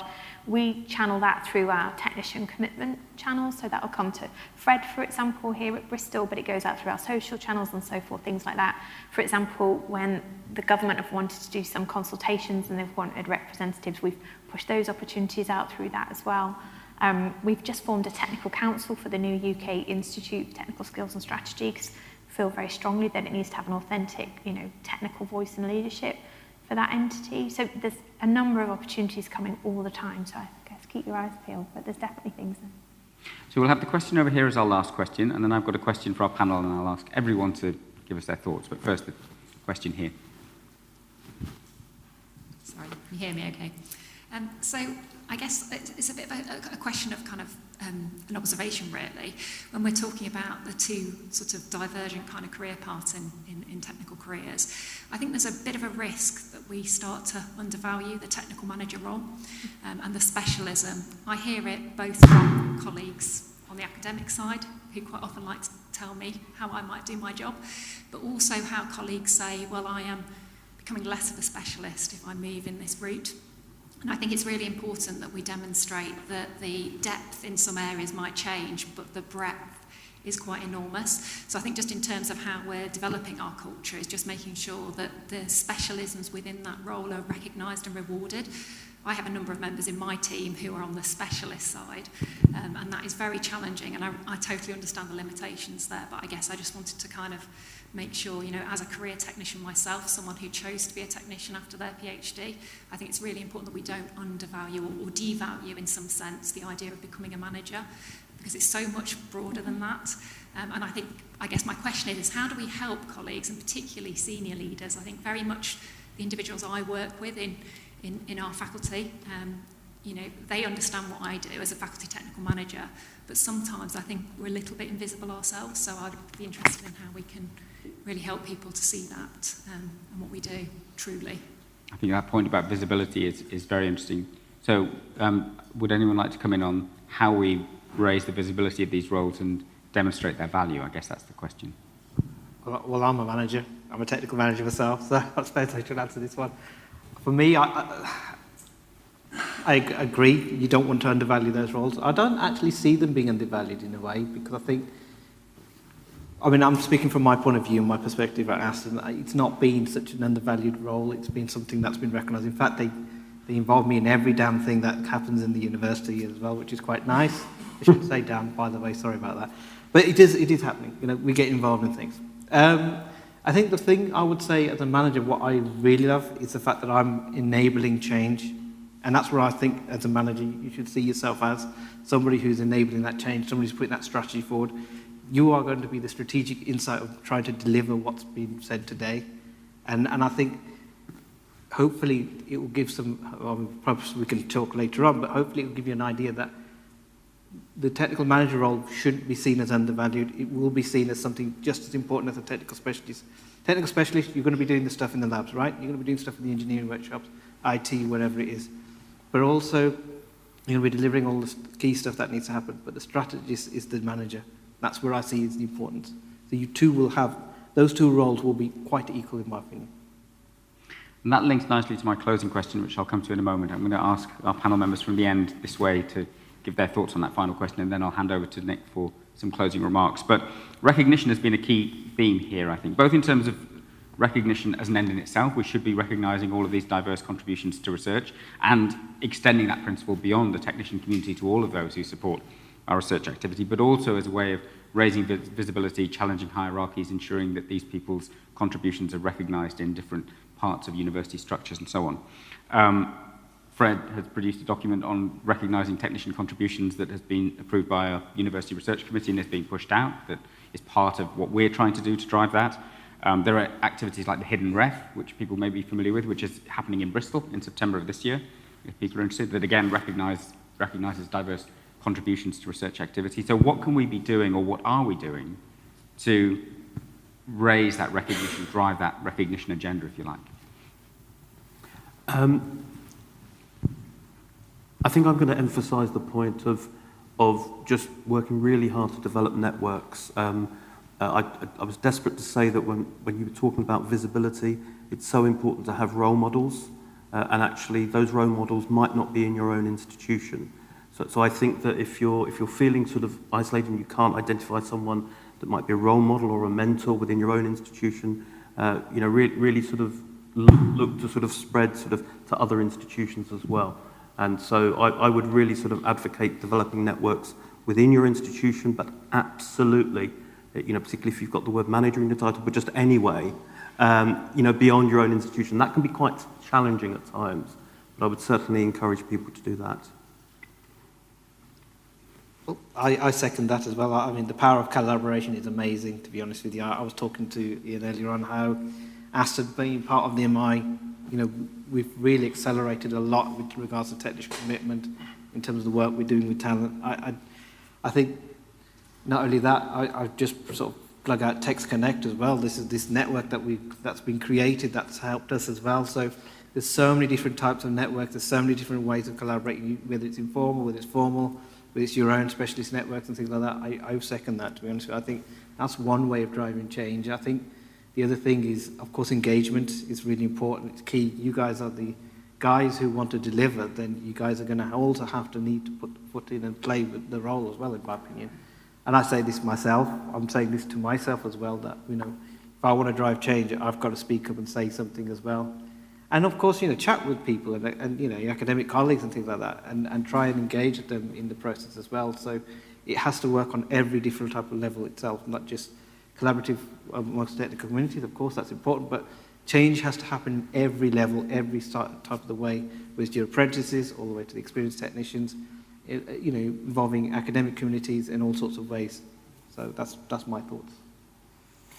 To build on that, I think one of the things that we need a lot of is accountability. We've got policies coming into place. I heard from a lot of technicians who said that there were very clear guidelines on recognition, but then when it came to where that recognition would be, they were just forgotten about.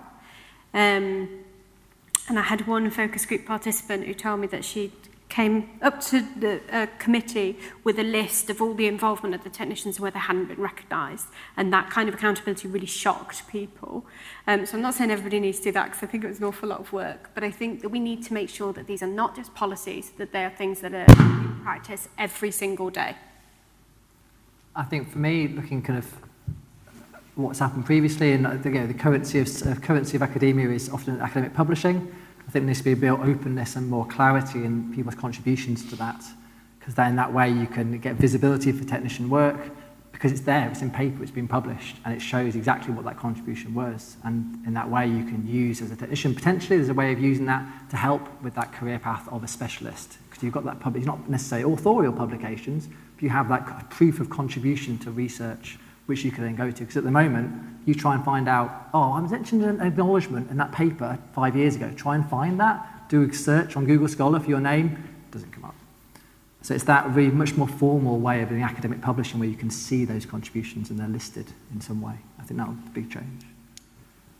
I think for me, where we've seen the greatest change over the last few years has been where individuals or organisations have worked in partnership together. So, for example, the technician commitment has only had the success it's had because the network of technician commitment leads and the people who've got behind it within their institutions have worked together to really drive initiatives. So, for example, we've now got a number of supporter organisations. So the Royal Society are one example of that. So you were saying they were established, what, in the 1700s or something like that? We finally got them talking about technicians. It's only taken us a few hundred years, but, you know, they've got a dedicated award for technicians now, which is amazing. And I think that sort of thing does have influence on our academic colleagues, together with, you know, the changes that UKRI have made around eligibility and the fact that technicians can lead bids, and that really influences change, I think, with our academic colleagues too. Just to build on Ian's point about networks, many of you are probably familiar with TMU, which is Technical Managers and Universities. It's a really well-established network. If you're not a member and you have a managerial component to your role, I would urge you to join. You don't have to be managing like 50 people or anything like that. You might manage an area or a laboratory or a workshop. I think that was a really powerful thing for me, actually, to meet like-minded people. We didn't have a network for technical specialists, so we've created one. We launched that earlier this year, so we've got the UK Technology Specialist Network. We held our first conference in Edinburgh in April, and again, just the power of bringing people together from different organisations in a room has really driven a lot of activity in this space. Thanks, that's a really nice point to end on, and I think emphasises that culture change needs to happen from the top down, funders, institutions, but also from the bottom up, so we all have a role to play in this, and we can all demonstrate leadership in the way that Katrin was talking about, for example, by bringing challenge to those in a position to do something about it.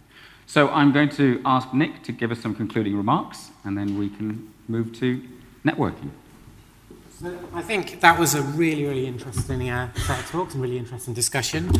I think we haven't actually had a thank you for our panellists yet, so we had claps after every talk, but that. So I think hopefully you will join me in thanking them for what was a really interesting session. So thank you very much.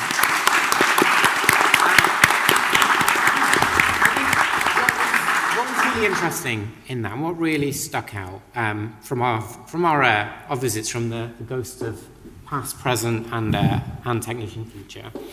I think from the past, really how technicians were viewed as second-class citizens, if they were viewed at all. Very much a kind of, from the picture, underground kind of almost house elves from Harry Potter, making the magic happen. I think one thing as well that kind of jumped out at me is how many of them were double-hatting. We heard of Faraday, the technician and manservant, or Den Busby, the technician and vaccine guinea pig. I don't think I heard one for Frida Collier, but did she have another hat? Pardon?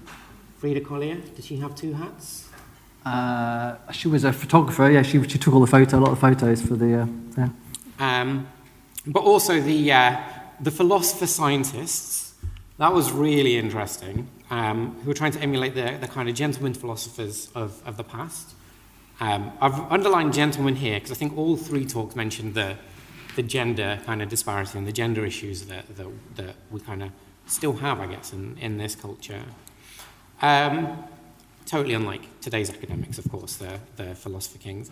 I really like that Frida Collier was eventually recognised by TV producers, if not her academic colleagues.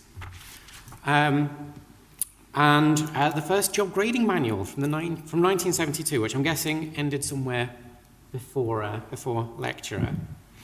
I think what I took away from that was that if it's not seen, it can't be valued. And that's why if we don't see technical contributions or the technicians themselves, we don't value them. And that's something that we really, really need to change. It's something we need to change what we reward and the types of contributions to make sure that actually we bring that to light. And that speaks to what we heard from some of the questions. From technicians present, again, we don't value technician contributions enough. We did see from all three reports, from Wellcome's research culture report, from the ARMA reports, from the talent report into technicians, actually there are a lot of groups that we don't see. And actually we tend to value just the academic contributions, the papers. We don't value other types of outputs enough.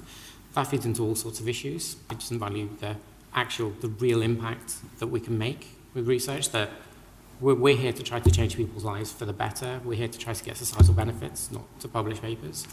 Actually, that's the point of research, and that's kind of what we need to be doing. We need to be valuing the huge range of contributions that go into that.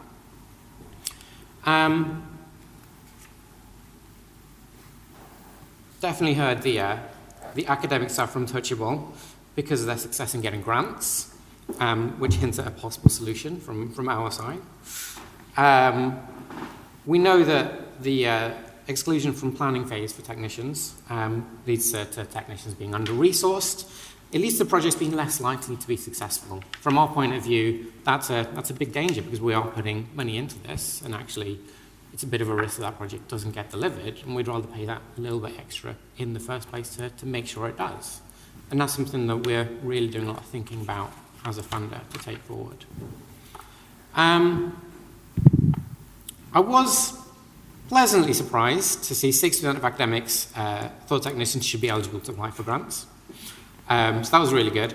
I was unsurprised to see the dedication of technicians to produce high quality products under significant pressure. I mean, that's something that really comes out very strongly in how proud you are of your work and what you produce.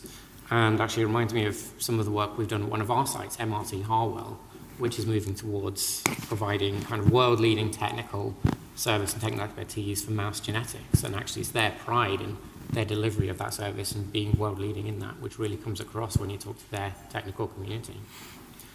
I think there are a couple of things which I also heard from the questions around institutional gatekeeping.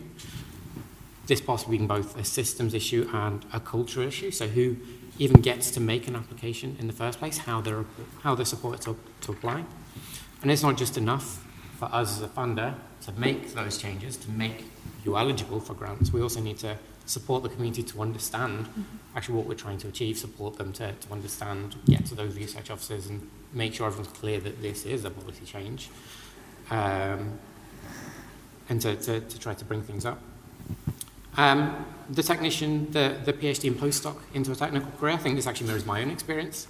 I was really, really interested much more as a postdoc in creating models in kind of developing new techniques on the technical side than I was ever to the disappointment of my supervisors in ever answering the research questions, and the work wasn't a career for me. And I think this isn't really just a case of making a career pathway, more visible. We also need to make it more attractive, and that speaks for anyone in a technical role.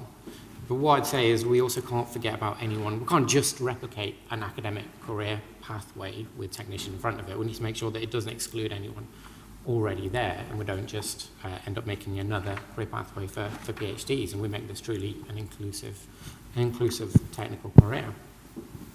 The technician future one was a very nice note to end on and gave a lot of hope, I think. We've heard about big investments in the technical community from talent, from the Gatsby Foundation, the Institute of Technical Skills and Strategy. The talent program itself and the Policy Commission had some of our own technicians on it. They are very much involved in technician work that we do as an employer in our own technician commitment stuff. And it informs a lot of our work at UKRI and what we're doing for policy and eligibility. Just to reiterate on the Principles for a Brighter Future, which does very much mirror kind of the goals of the technician commitment, of actually being much more strategic about our technical workforce. And I think this applies both at an institutional level, but also kind of across the economy.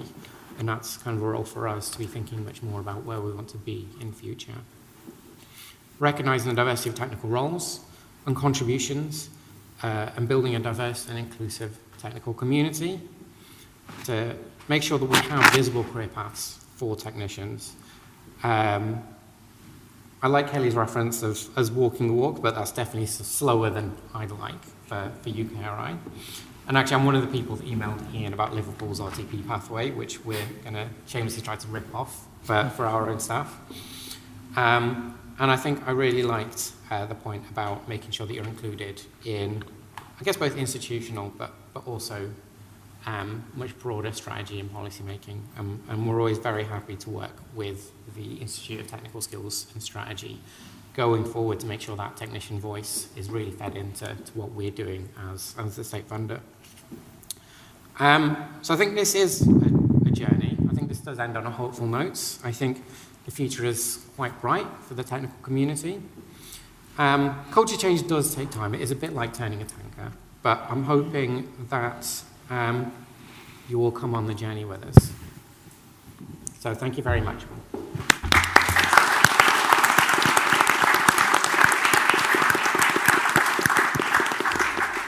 So that draws the formal proceedings to a close. As with everything that we do, this has been a real team effort. So I'd like to thank Nick for opening and closing the event, for our panel members for their contributions, which have been really thought-provoking and insightful, and also Yasmin and her team, all of those who've supported this event, without which this wouldn't have happened.